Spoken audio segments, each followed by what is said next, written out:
Hello everyone, you are most welcome on my YouTube channel. My name is Lakshmi Shankar. SEO course के इस backlinking series में आज हम लोग डिस्कस करने जा रहे हैं पॉडकास्ट लिंक बिल्डिंग। पॉडकास्ट के थ्रू भी कैसे हम लोग बैकलिंकिंग बना सकते हैं, इसको आज पूरे डिटेल में डिस्कस करेंगे। क्या इसका डिमांड है मार्केट में या नहीं है, क्या इसके थ्रू रियली में बैकलिंक्स बनते हैं, पावरफुल बैकलिंक्स बनते हैं या नहीं, और किस टाइप के बैकलिंक्स बनते। So podcast link building, podcast के थ्रू जितने भी बैकलिंक्स आपको मिलते हैं that is do follow backlinks. तो ये सबसे बड़ा बेनिफिट्स होता है इसमें कि आपको इसके थ्रू सारे डू फॉलो बैकलिंक मिलते हैं। दूसरा, आप डेटा देख लेते हैं। यदि डेटा आप देखेंगे, स्टैटिस्टिका का है डेटा, और इसमें आप देखिए 2019 से यदि ग्राफ देखें तो ऐसे बढ़ रहा है, कंटिन्यूअसली बढ़ रहा है। Means in 2019 it was 274 million, और आज के डेट में मींस 2023 की यदि बात करें तो 464 मिलियन, और नेक्स्ट ईयर तक ये मतलब 2024 तक यदि देखें तो ये 504 मिलियन तक एक्सपेक्टेड है। तो आप सोच सकते हो कि इतने लिसनर आज के डेट में 464 लिसनर पॉडकास्ट के अवेलेबल है। तो दैट मीन्स कि यहाँ पर अपॉर्चुनिटी तो बहुत ही अच्छा है बैकलिंक्स में। अब कैसे हम लोग बैकलिंक्स बना सकते हैं, इसमें क्या बेनिफिट होते हैं, सारी चीजों को डिस्कस कर। Podcast link building, podcast link building is where you pitch yourself as a guest on industry podcast and receive a link from an episode page. तो एक्चुअली में पॉडकास्ट में दो टाइप के होते हैं। एक तो होता है कि आप किसी के गेस्ट बन के जाते हैं और वहां पे होस्ट होता है।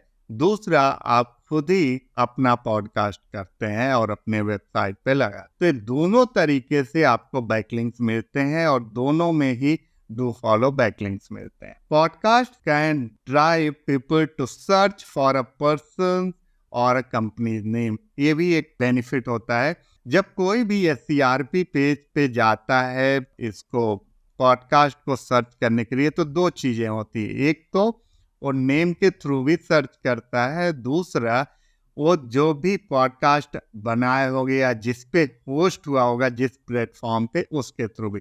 सपोज दैट आपका पॉडकास्ट SEO टॉपिक पे है और मतलब सपोज दैट मैंने पॉडकास्ट किया हुआ है लक्ष्मी शंकर नाम से, तो मेरे नाम से भी सर्च होगा। दूसरा, जिस प्लेटफॉर्म, सपोज दैट वो एप्पल पे हुआ हो, चाहे और भी बहुत सारे प्लेटफॉर्म है, जितने भी प्लेटफॉर्म है, स्पॉटिफाई हो गया, इस पे यदि हुआ है तो इसके थ्रू भी लोग सर्च कर करके आते हैं। तो इसके थ्रू भी सर्च करते हैं आपको पर्सनली। दूसरा, टॉपिक के थ्रू भी, यानी जिस टॉपिक पे आपने बनाया होगा उससे रिलेटेड भी सर्च डालते हैं। तो इतने सारे सर्चेस के थ्रू यूजर सर्च करते हैं, और जब इतने सारे कीवर्ड्स के थ्रू सर्च करते हैं तो आपके चांसेस हाई होते हैं कि कहीं ना तो कहीं आपके पॉडकास्ट आते हैं। वो चाहे आपके वेबसाइट के थ्रू हो, चाहे होस्ट के वेबसाइट के थ्रू हो, चाहे और भी डिफरेंट चैनल्स होते हैं उनके through. The website hosting the podcast will usually link to their guest website. होता क्या है कि एक्चुअली में जब आप कहीं पे भी जाते हो, किसी भी दूसरे वेबसाइट पे एज अ गेस्ट बन करके, तो जब आप गेस्ट बन करके जाते हो और यहाँ पे कोई होस्ट आपको होस्ट करता है, इंटरव्यू रहता है, तो इसकी जो वेबसाइट होगी, इसकी वेबसाइट सपोज दैट abc.com है। तो ये जब पॉडकास्ट करते हैं, ये जब पॉडकास्ट को लाइव करते हैं, तो यहाँ डिस्क्रिप्शन पूरा देते हैं अपने वेबसाइट पे, और उसमें आपके भी डिटेल्स होते हैं। मतलब आपका प्रोफाइल होता है, आपके वेबसाइट का लिंक होता है। तो यहाँ से जब कोई भी यूजर सुनने जाता है पॉडकास्ट को, तो यहाँ से वो इस पे क्लिक करके आपके वेबसाइट पे जाता है। इसका एक और भी बेनिफिट होता है, आप नेक्स्ट पॉइंट देखेंगे तो, the guest add in some cases the fans will link to that episode on the podcast website। तो इसमें क्या होता है, जब आप पॉडकास्ट पे जाते हैं तो एक तो आप जब पॉडकास्ट रिकॉर्ड करते हैं तो उस टाइम भी अपनी वेबसाइट या अपने कोई सपोज दैट आप एसईओ से रिलेटेड आपका कोर्स है और अभी न्यू कोई कोर्स आप लॉन्च करने जा रहे हैं तो उसको भी आप उसमें ऐड कर सकते हैं, अनाउंस कर सकते हैं। एक तो वो तरीका होता है, वहाँ से भी आपके वेबसाइट पे लोग जाएंगे। दूसरा ये होता है कि जब पॉडकास्ट जब लाइव होता है तो ये क्या होता है, बहुत सारे डिफरेंट चैनल सोशल मीडिया पे जाता है और वहाँ से आपके फैंस, आपके फ्रेंड्स इसको अदर चैनल्स या अदर ग्रुप्स में शेयर करते हैं तो वहाँ से भी आपको बहुत ज़्यादा चांसेस होता है कि आपको बैकलिंक्स मिलते हैं और वहाँ से लोग आपके वेबसाइट पे जाते हैं जिससे आपके वेबसाइट को अच्छी traffic. Next one is what are the benefits of podcast link building. So इसके बेनिफिट्स क्या क्या है? It's a great way to build home page links and build up site authority. Actually में जब आप पॉडकास्ट रिकॉर्ड करते हैं और आपके वेबसाइट पे डिफरेंट चैनल्स के थ्रू लोग जाते हैं या वो जिस वेबसाइट पे आप पॉडकास्ट रिकॉर्ड किए हैं उसमें जो बैकलिंक्स मिलता है तो उसके थ्रू जितने भी सपोज दैट आपने वेबसाइट का होम पेज का लिंक दिया हुआ है तो सारे यूजर्स आपके वेबसाइट के होम पेज पे डाइवर्ट होते हैं और वहाँ से आपको एक अच्छा मतलब आपकी वेबसाइट की डोमेन अथॉरिटी बढ़, तो इस तरीके से आपकी डोमेन अथॉरिटी या पेज अथॉरिटी बनने के बहुत अच्छे चांसेस होते। You can promote your brand and content to new audience. ये भी एक बहुत अच्छा बेनिफिट होता है पॉडकास्ट में। पॉडकास्ट में जनरली ये भी देखा जाता है कि बहुत सारे न्यू ऑडियंसेस ऐड होते रहते हैं। जब न्यू ऑडियंस ऐड होती है तो आपका प्रोडक्ट हो चाहे आपकी वेबसाइट हो वो न्यू ऑडियंस तक पहुंचती है और वो लोग आपके प्रोडक्ट की तरफ या आपके वेबसाइट पे जाते हैं। सो ये इसके बेनिफिट्स होते हैं।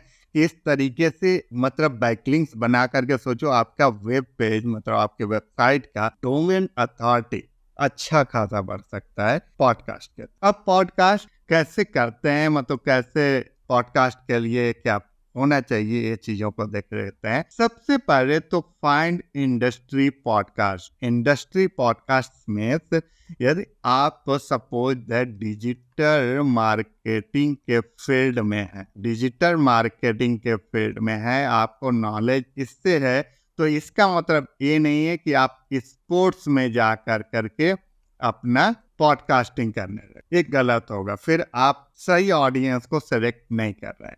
तो ये डिजिटल मार्केटिंग में है तो आपको डिजिटल मार्केटिंग से रिलेटेड पॉडकास्ट सर्च करने होते हैं। इसके लिए आप गूगल पे सर्च मार सकते हैं, बहुत सारे फ्री टूल्स पेड टूल्स है, उसके थ्रू आप बस सर्च मारिए और वहां से देखिए कि कौन सी आपसे के निश से रिलेटेड पॉडकास्ट हैं, उन पे ही मतलब आपको अपनी पॉडकास्ट रिकॉर्ड करनी चाहिए। विद द शोज मीन्स ऐसा नहीं होना चाहिए कि मतलब कहीं पे भी आप जाकर रिकॉर्ड कर दें। एटलीस्ट इतना देखना चाहिए कि क्या वो शो जो है वहां से आपको बैकलिंक्स मिलता है या नहीं मिलता। मैं ये नहीं कह रहा कि बैकलिंक्स यदि नहीं कोई शो दे रहा है तो वहां पे नहीं करना चाहिए, वहां पे भी कर सकते हैं। तो आपके वेबसाइट पे डेफिनेटली आप जब अपने पॉडकास्ट के अंदर अपने वेबसाइट का नाम या प्रोडक्ट का नाम आप लेंगे तो डेफिनेटली वहां से पब्लिक मीन्स यूजर आपके वेबसाइट पे आएगा।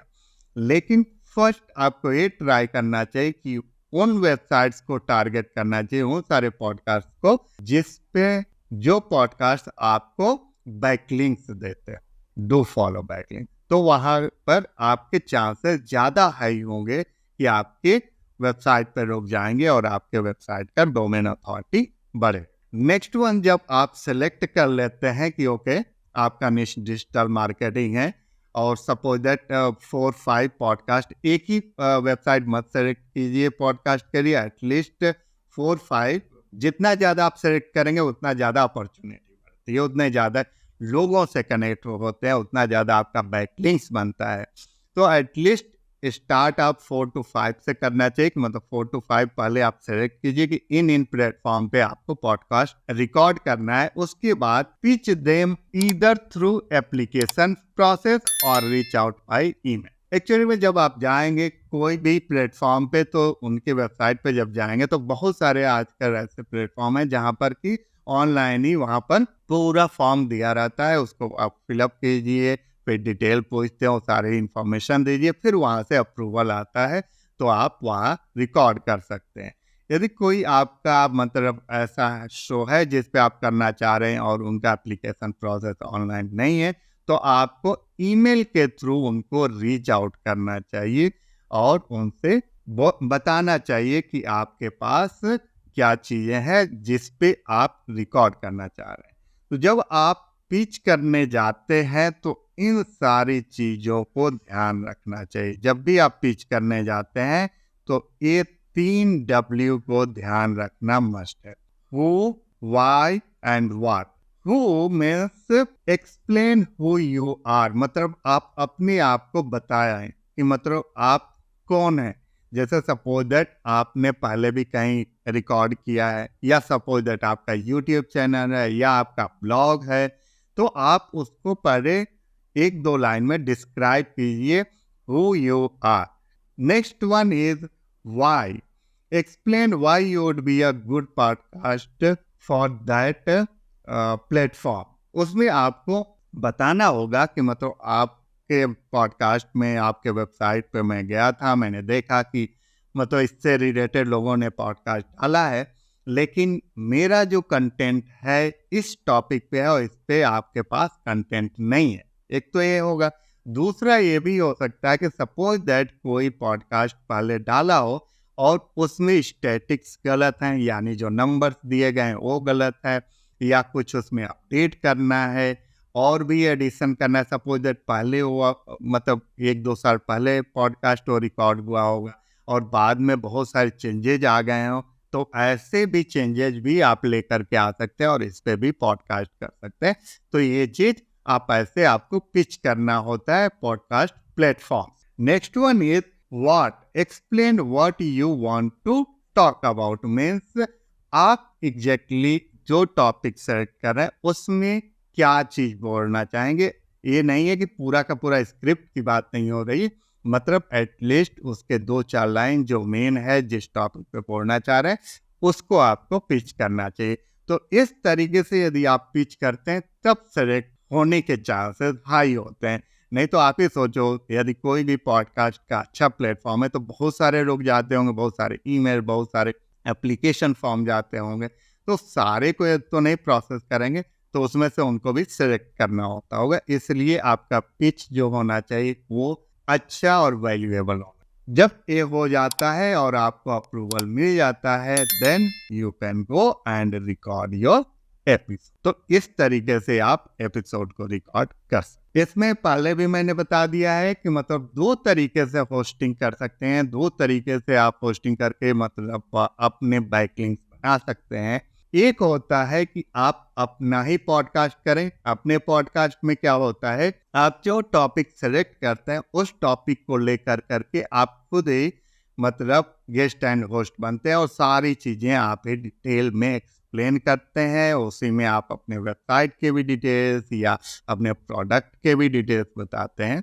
दूसरा होता है कि आप किसी दूसरे वेबसाइट, किसी दूसरे प्लेटफॉर्म पे जाकर के एज अ गेस्ट और होस्ट जो होता है वो आपसे क्वेश्चंस पूछते हैं। तो जनरली ये इंटरव्यू टाइप का होता है और इसका ट्रेंड ज़्यादा है।